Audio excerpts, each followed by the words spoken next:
everyone. Today we are going to be going over some of my favorite exercises that are specific to runners. The reason that I really recommend all of these exercises for runners is that they really help to focus on building up stability and strength in the hips. The hips are really overlooked a lot of times in running. And then the other thing is the more that we run, the weaker those muscles can be, and then that can make us more prone to running injuries. So I always recommend for runners to really and truly work on your hips in a different number of ways. So we will be using bands for these. You can definitely take out the band as well. So all of these, I have a few different types just depending on the exercises that we'll be doing. And then, so each one just has like a different level. I get these off Amazon. They are my favorite things because they can really be utilized in a lot of different ways for mobility and strengthening, just like those really small muscles. So like I said, we're just going to be going over my favorite ones for runners. So the first one that we can start with, I use a heavier band for this one. Your start position is going to be with the band around the ankles here. So it's going to focus on the stability of one hip and then also working the outer hip and the glute on the other leg as well. So that's the great thing about a lot of these exercises. You might be actively working one side, but also focusing on stability of the other. Because like I said, a lot of the times, if the hips are weak, there can be a chain reaction down the leg. So if these are weak, you might find that you could have hamstring, quads, knee problems. So just keeping those muscles nice and strong can really help prevent a lot of common running injuries. So these are called around the world. So your starting position, see if you can see, you're gonna have a very slight bend in the leg that's stationary. So this leg is just gonna hold, so we'll work on balance of that leg. You want to make sure that the knee stays on the foot, so you don't, it'll wiggle a little bit, just helping with balance. We're really focusing on keeping that knee in line with the foot. You can hold on for something for balance if you'd like, until that leg gets strong enough, but ideally you want to be able to do this without holding on to anything as you work your way up to that balance point. So your working leg, you're going to have the toe pointed. So as straight as you can, you're going to go out and back around. So you're going to feel this in the outer hip as you kick out, then also the glutes as you kick back. So just as far out as you can against the band and back. So usually I do between 10 to 12 reps on one leg and then I'll switch onto the other. One leg will feel stronger than the others and it may not even be consistent through all these exercises, just because we are going to be targeting different muscles in the hips as well as the glutes. But that's totally normal for one side to be stronger than the other. Nothing to really worry about. Very common to have muscle imbalances. Just work that weaker side just like you do for that stronger side. Try not to baby it too much. You don't necessarily have to do extra reps or work on that side. Do the same amount, but just really focus on the weaker side. Maybe do that one first. That usually helps a little bit if you get that one out of the way and then move on to the stronger side. Our next one is also going to be working the outer hips. It's called a monster walk. So for the starting position, I'll walk back a little bit here. You're gonna have a very slight bend in the knees again. And then for the bands, you're gonna have the feet just about hip distance, maybe a little bit wider. You can do a medium-sized band with this or heavier,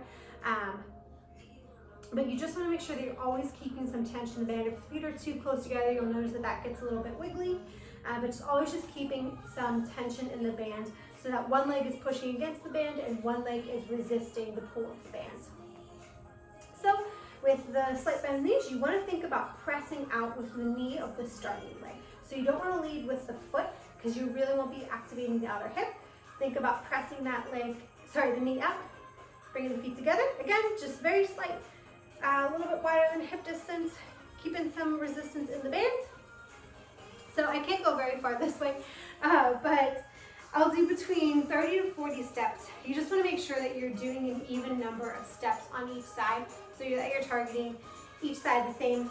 But we're just doing 5 here. There's 4 and 5. If you need more resistance, you can take a bigger step.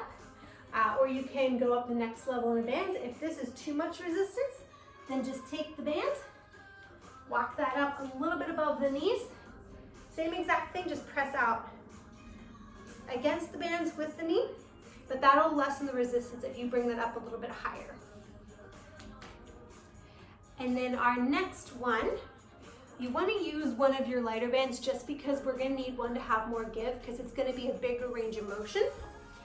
This one is called a single leg deadlift, and it's going to work again stability of the stationary leg as well as the hamstrings and then the glutes of the other leg, but it's also going to bring some core into as well because the goal is really to keep the back nice and flat as we're doing this. If at any point you start to feel like your back is rounding or you feel more in the lower back, that just means that the core isn't sufficiently engaged. So for this one, the band is also going to be around your ankles here. And your starting leg is going to have a slight bend in the knee. If you find that you're kind of limited by your hamstring mobility, you can even have a bigger bend in the knee. And you can also hold on for something for balance as well. Your arms, I just keep out straight in front of me. You can add in a weight as you progress as well. Or if this is too much with the bands, you can also just start this all off with body weight. I just like to add in the band because it challenges the stability of this hip a little bit more and then brings the glutes of this leg in just a little bit more. So arms are straight. Our goal here, as we slowly bring the torso forward, the back leg is going to come up as high as we can behind us. Our goal is to stay nice and straight like a plank and get the torso as close to parallel as you can. So you want to keep the back nice and flat as you go down and up. You want to keep the neck neutral, so think about as though you have an orange tucked under your chin and back up. If you need an extra balance challenge, just don't bring that back foot to touch the floor before slowly extending back up. And then, excuse me. So if you at any point start to feel as though your back is rounding, just don't go as far down. So if you feel as though right about here you're rounding just a little bit too much, then only come maybe about halfway down. So as far as you can slowly control, your range of motion will increase with this as you get better over time. And again, if your hamstring mobility limits you, you can have a bigger bend in the knee there as you go down. But the goal is just keep that core nice and tight. Think about pulling the belly button towards the spine, neck neutral, and then that back leg up as high as you can. So our next two are going to be on the floor, and then we're gonna move into more of a medium band for that, because again, we're gonna need a little bit more range of motion, so the heavier band sometimes doesn't have enough give for that. Having a medium band for this one here. We're gonna bring in a little bit of core as well as hip flexors. So you're gonna have the band about the middle of the foot. And then for this one, you wanna make sure you're gonna keep the feet flexed back towards you because you don't want the band to go shooting across the room. And then so your starting position, you're gonna be with the back flat, head, shoulders all down. You're gonna bring the knees up towards the chest so that the shins are parallel to the floor. And then so what you're gonna do, make sure you flex those feet back. And then with the core, so right now there'll be some natural space between your lower back and the floor. You don't want that. So you wanna think about pressing the belly button down towards the floor, and you'll immediately feel your core engage and then your back completely flat against the floor. So here what we're gonna do, we're gonna slowly alternate the legs here. So it doesn't matter whichever leg you start with, keeping that foot nice and flexed. If you can get the heel to touch the floor, that's great. Back up. You wanna make sure that you only lower the leg as far down as you can control. If you start to feel like your back's coming up, then just bring up the leg a little bit more. And then, so the leg that is opposing the band, that's gonna bring in some hip flexor because it has to resist the band there. And then back up. So just nice and slow, you're gonna alternate here. So again, just lowering that leg as far down as you can keep the back flat. This one's all about nice, slow control. So again, it's gonna bring some core into it as well as the hip flexors as they slowly resist the band. And also when you bring the leg back up. And then so our last one, you are gonna walk the bands up above the knees, we are gonna do a single leg bridge here. So what you're gonna do, you'll slowly have one leg extended, the other leg, actually, as you can see. So the stationary leg, you really wanna make sure that you keep the weight in the heel. So that's really gonna keep it in the hamstring and the glutes. So you never wanna be pushing up through the top of the foot because you'll feel that more in the quads. And then with the leg, just kind of pay attention to where you might be feeling it. If you have the leg too far out when you lift up, you're gonna feel that mostly in the hamstring. If you have the heel too close, then you're gonna feel it more in the quad. So it's usually just till it's about halfway out or so. Play around with your footing. You can have your hands on either side or up by the chest. But what you're gonna do, you're slowly going to, as you push through the heel and raise the hips off the floor, the other leg's just gonna come just till it's about level with the other leg. Doesn't have to go too far up and back down. So you wanna think about pushing through the heel first because you really wanna engage the glutes and the hips on the side of the leg that's stationary. That's where you're gonna feel it the most. You don't wanna think about pressing the rib cage up first because if you notice, then your back's really arched. So if you start to feel it in the lower back, you wanna keep your rib cage locked down. So you can see there, you stay nice and stable with the core. So think about pushing up first and then following through with the hips and back up. So the ribs really shouldn't come too high up. Again, you don't want to think, we're not really kind of doing the worm as you lift up. That would be too much hyperextending the lower back. Keeping that rib cage nice in alignment, lifting up and back down. So again, I'll do about 10 to 12 reps on each leg. The band plays a little bit into it.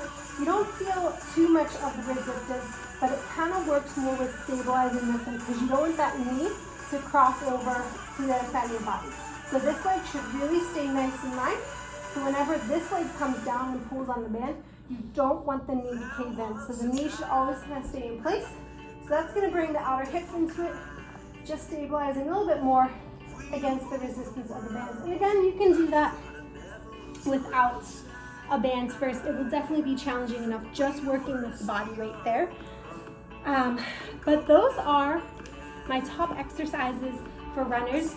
Even if you don't run, they can be a great way to activate a lot of those muscles that tend to be just a little bit weaker in people. The outer hips, they're very small muscles, especially if people sit down a lot during their jobs. They might get the hips tight, which then affects the front of the hips tight, which then affects the sides of the hips as well as the glutes. So again, those can be just really great exercises to do outside of running as well, just to keep those muscles nice and strong. So stay tuned. I'm going to try to do more runner-specific exercises. So if you guys have any specific questions for me, please let me know and I'll be sure to address them.